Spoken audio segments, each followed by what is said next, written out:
This is perhaps the most well-known Masonic symbol, the square and compass.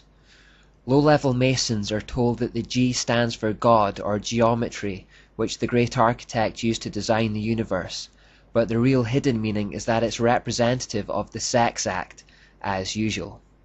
The letter G stands for generation or generative power. Albert Pike writes in Morals and Dogma that sexual union could be represented by the letter G, the generative principle. This term generative principle is code for the sex act. Pike goes on to explain that the compass therefore is the hermetic symbol of the creative deity, and the square of the productive earth or universe. Therefore the Masons look at the compass as a male element and the square as the female element, which interact to produce the G in the middle. The square and compass is also an adaptation of the most wicked symbol of all, the hexagram. Historian John J. Robinson reveals in his book, Born in Blood, The Lost Secrets of Freemasonry, that the Mason's compass is nothing more than the satanic hexagram with some key pieces removed. As Robinson points out, the Mason began with a fully formed hexagram and then simply removed the horizontal bar from each interlocking triangle. The upper triangle was then stylized into a compass, while the bottom triangle was made into a square. Finally, he placed a G in the middle to represent the generative force of the male and female together. In this next example, we see they put a sun god in the middle instead of the G. The full hexagram is also used in Freemasonry. Masonic author Albert Mackey tells of the sexual connotation of this hexagram. The triangle pointing downward is a female symbol corresponding to the yoni, and the upward pointing triangle is the male, the lingam. When the two triangles are interlaced, it represents the union of the active and passive forces in nature. It represents the male and female elements. The upward-pointing male triangle is represented by light, and the downward-facing female triangle is dark. They interlock again with a sexual connotation. These symbols have many layers, and nothing is there without great thought and attention.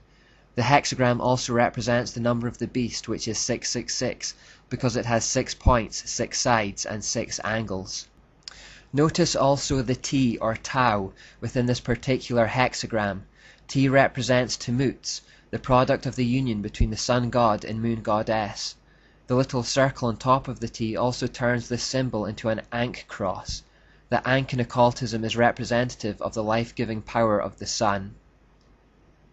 It's also worth highlighting that this male and female, light and dark duality concept has survived in the Eastern forms of the Babylonian religion, such as Buddhism. For example, we are probably very familiar with the yin and yang symbol here. In this symbol, the light side of course represents the male aspect and the dark side represents the female aspect. This again is a sexual symbol, and it's very commonly used in the world today.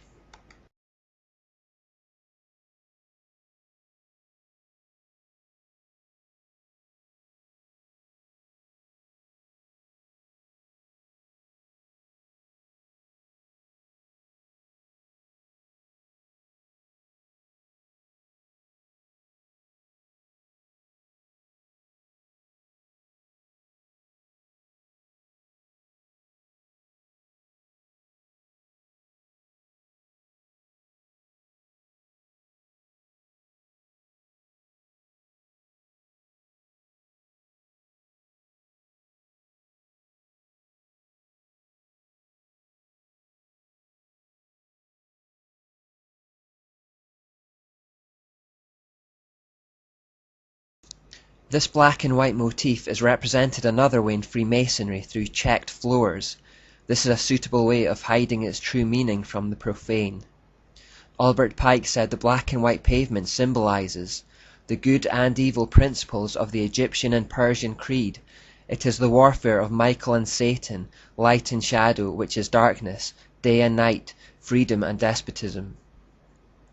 The all-seeing eye, or Lucifer, is behind both Baal and Asherah, which means he's behind both the light and the dark.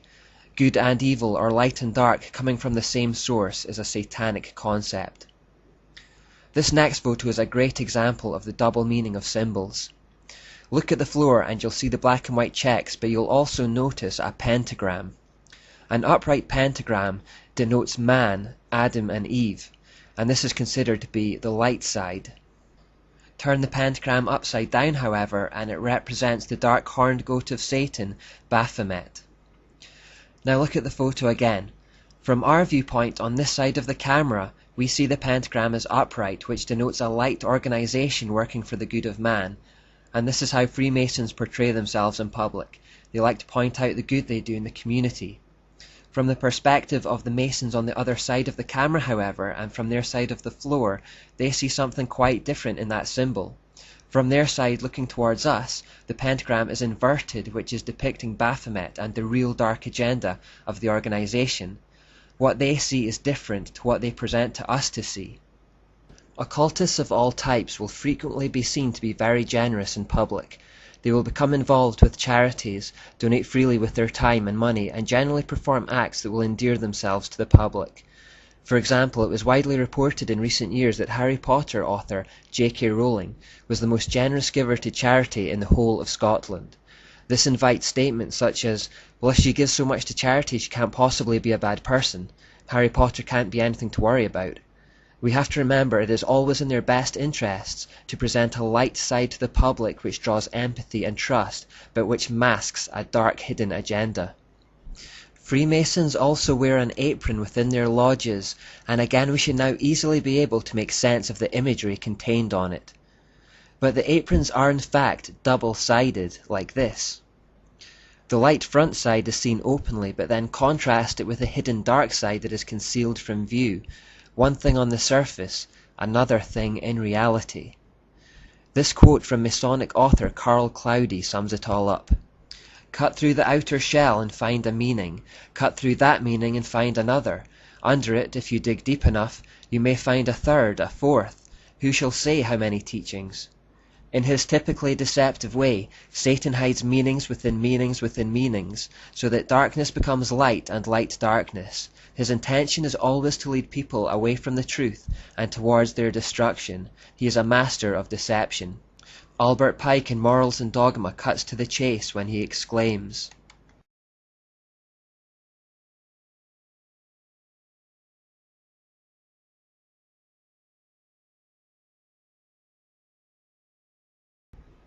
this idea of seeking the light is an interesting one because it sounds vaguely Christian on the surface. When Masons talk about moving towards the light, however, they're talking about moving towards the so-called illuminating knowledge of Lucifer, which is in fact darkness. You may hear politicians using this leitmotif from time to time. Alice A. Bailey, one of the most prominent occultists of the 20th century, wrote in her book, The Externalization of the Hierarchy, the Masonic fraternity is the home of the mysteries and the seat of the initiation. It is a far more occult organization than can be realized, and is intended to be the training school for the coming advanced occultists. She then goes on to say, every Masonic lodge is a temple of religion and its teaching instruction in religion. Masonry is the successor to the mysteries. It can't be made any clearer than that. Alice Bailey, incidentally, was one of the most influential New Agers of the 20th century. Indeed, she invented the term New Age, and wrote over 25 books by channeling from a demonic spirit guide. We'll find out more about her later in the United Nations section, but for now we only need to know that she knows what she's talking about when she talks about occult themes. She then goes on to say, there is no question, therefore, that the work to be done in familiarizing the general public with the nature of the mysteries is of paramount importance at this time. These mysteries will be restored to outer expression through the medium of the Church and the Masonic fraternity.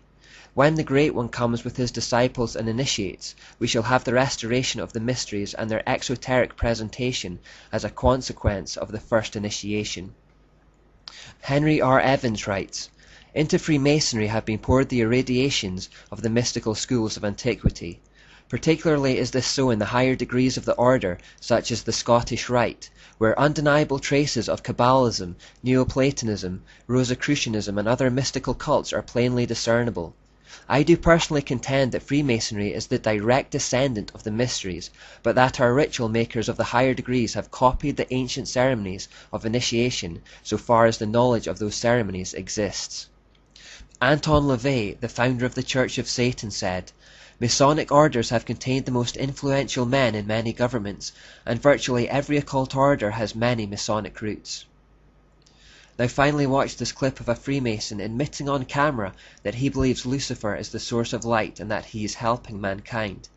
In particular, note his confusion. Lucifer, what is your problem? Just that, sir. Okay. I'm a Christian, sir. I'm pure and virtuous and wholesome and innocent. How can you say anything bad about me? Sir, you need to be born again. I am born again. Now, did you just say that you were Lucifer? I am Lucifer. Okay, define Lucifer for me.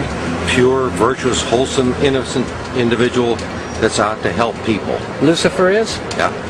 Say that again. Lucifer is a pure, holy, Virtuous. virtuous. Now, is he the Lucifer that God created? That's the same one. Oh, man, this is great. I'm going to put this on the internet. Oh, Amen. God bless you, Amen. brother. Because that's exactly what the Shriners and Masons teach, is that Lucifer is light. No. And you're, Hey, what you're about those confirming it. hospitals? You know what, sir? Jesus said, many will say to me on that day, Lord, Lord, we did not do these good deeds in your name? And you'll say, away from me, you workers of iniquity, I never knew you. Jesus said it? In Matthew chapter 5. Mercy. No. That's hard to believe. So you're a Christian and you don't know that. Actually, No, I really am. you are. Because I'm pure and virtuous. You're pure and virtuous, okay, yeah. Mm-hmm. In other words, you're perfect without Jesus, right? No. Okay, tell me about Jesus. Who is Jesus? Well, he's my leader. Is he the Son of God? Yes, he is. Is he the only worshipful master? Yes. Have you ever been called worshipful master? No, because I've just been too busy. I've been working. Working. Been working to help people. What like kind you. of work? Okay. Get out of here. See, this is what a Mason confesses, is that Lucifer is light. You heard it